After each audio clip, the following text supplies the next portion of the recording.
Hello everyone, welcome back to another video on Stronghold Kingdoms. In this video I'll be explaining some things about monking in the game. So let's get started, and I'm going to try to make this video as short as I can because I'm just going to go a little bit into some general information about the monking. I don't really plan on doing a lot of in-depth things about monking because I'm going to do some advanced monking later in the series or whatever, like monking during war and stuff. So let's go ahead and get started. I have a message. So the resources you need to begin doing your monking is under the Education tab, and you need to research arts just a few times. So you can be pretty low level, I think, before you can start researching the theology, which is the tree that you'll be going under for all the things monking. And it is a pretty large tree. There's like 16 of these, although you really don't need to get to the last ones. But then there's many different branches, so it looks kind of, I guess you'd say, crazy. But it's actually one of the most valuable trees you can probably have in the game, as it offers a lot of things that you will need to use. So before you get the monks, though, you'll have to research theology. Looks like 5 times, and then you'll begin to you can research ordination, which allows you to obtain more monks in your villages. You can have up to 8 monks.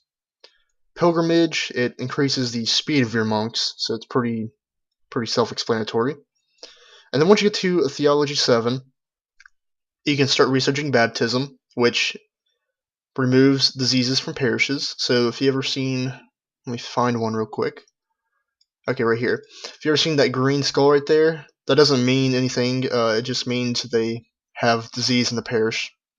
As you can see right here, it'll tell you how much they have. They have 22 points of disease on that parish. And the first point you put on to restoration, each monk takes only 3. Where is it? Baptism.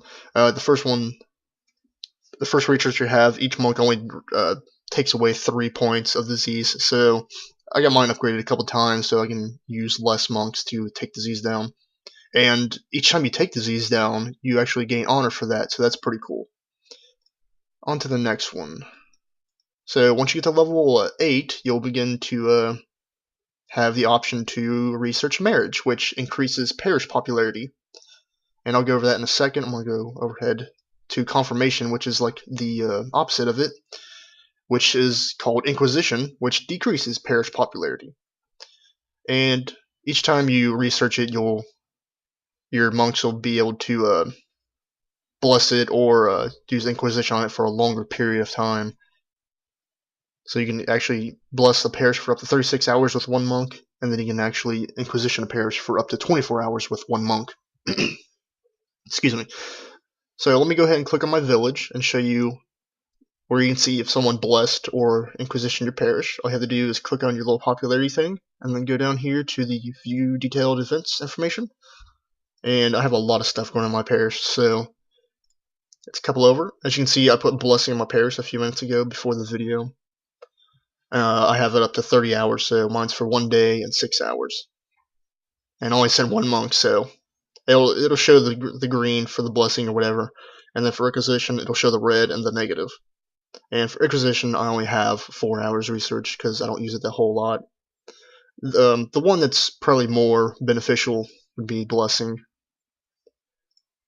I guess that you could use inquisition for quests and stuff, and maybe if you're at war, but I really don't ever see people using inquisition a lot because the enemy can just counter it with blessing. And the maximum you can bless a parish or inquisition a parish is up to 200 points. And you can only send those to parishes, so I can't send them to each individual villages. I have to send them to the parish.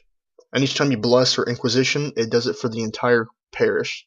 So all these have the blessing and then the inquisition on them. So let's go ahead and go to the next tree, which is Eucharist. This is probably one of the most important monking ability that you can do, because it's, as it says right here, prevents attacks on villages. So let me go ahead and show you how to do that. You can actually, well, the first Eucharist that you get, you can actually self-interdict your village. So even though it says only level up to level 8, you can still interdict your village no matter what rank you have. So even if you're a prince and you have only 1 on Eucharist, you can still interdict yourself. So always think of that. So you don't have to get up to level 8 if you're a prince to interdict yourself. You can do it at level 1.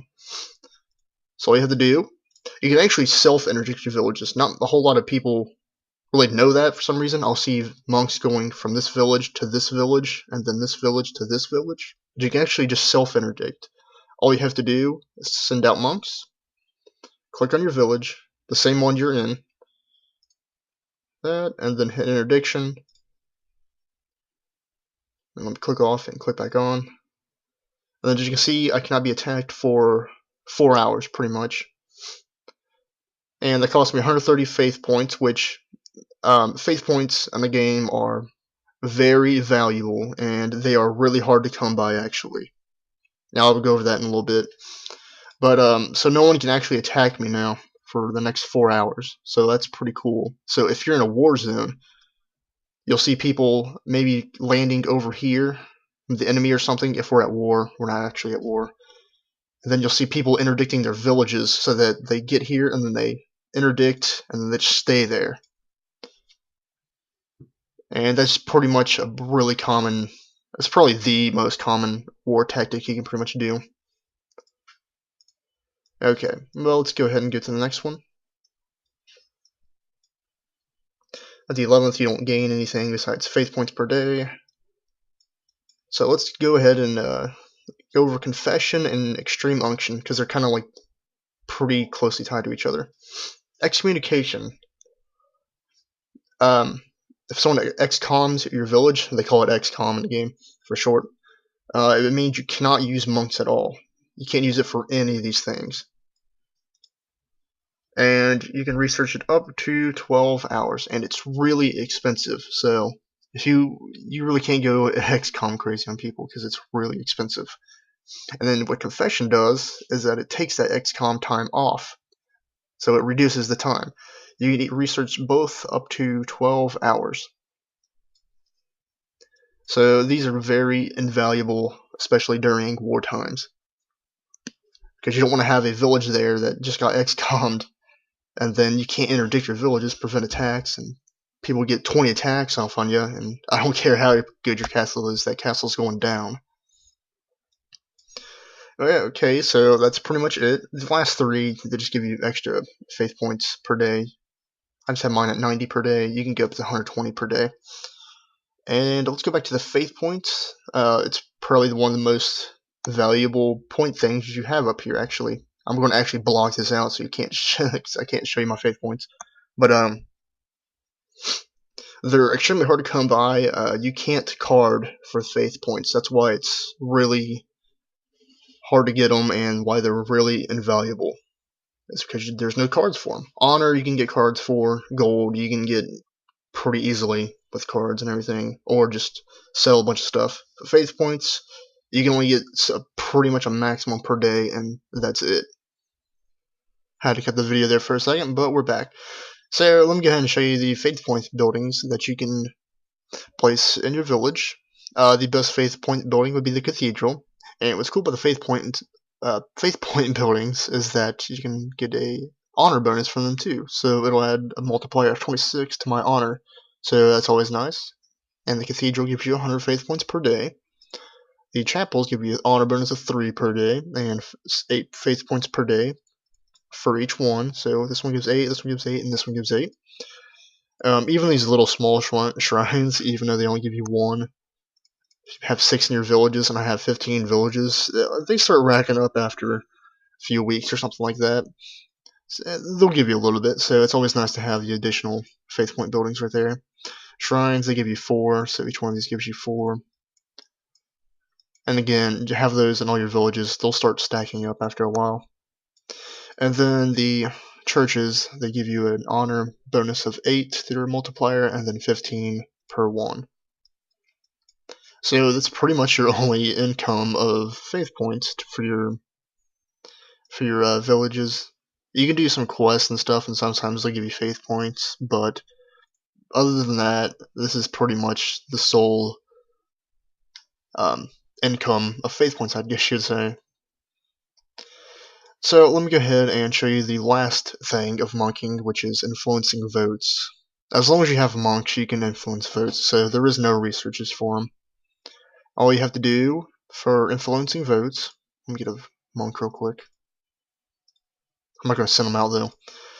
All you have to do, because sending monks is considered an act of war, so always be careful of doing that, especially if it's in a parish you don't own or whatever. If it's your own parish, I could probably see it'd be okay for you to raise your own votes up, but other than that, I'd be careful of what you do. So all you have to do is click on the parish, send monks, and this is the button to influence the votes. You'll see a whole list of people that are in the parish, and this is their faction, their abbreviation of the faction.